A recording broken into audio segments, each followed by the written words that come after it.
Well, you've been demanding it, so we have delivered. It's a very warm welcome back to the Travel Today wrap-up with me, Steve Jones. Over the next 2 or 3 minutes, I'll be running down this week's major stories that made news in the travel industry, all brought to you in bite-sized format that's easy to digest. Financial results have been coming thick and fast over the past month, and on Monday it was the turn of Jetset Travelworld to regale us with their figures. And it wasn't a bad set of figures at all.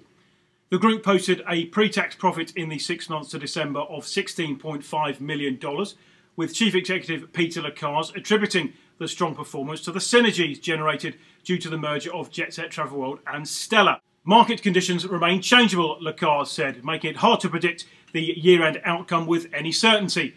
But Lacaze expects a solid second half of the financial year.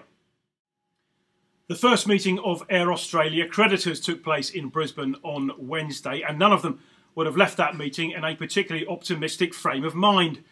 Not after hearing how the carrier had debts of between $80 and $90 million and had racked up losses over the past 18 months of $65 million. Unsurprisingly, Chief Executive Michael James was conspicuous by his absence after being so vocal in the lead up to the launch of Air Australia at the end of last year.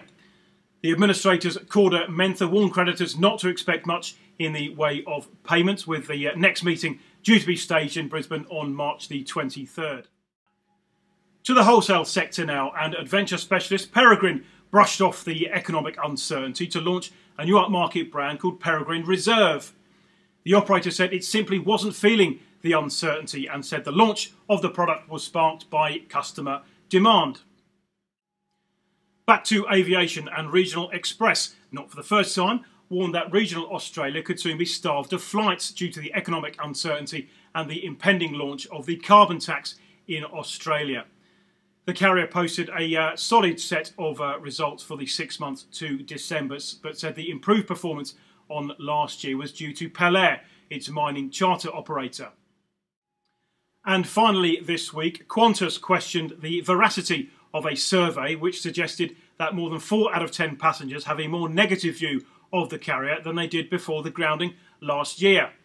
The carrier said the poll was carried out by the same firm which represented unions during the industrial dispute with Qantas and dismissed it as nothing more than push polling.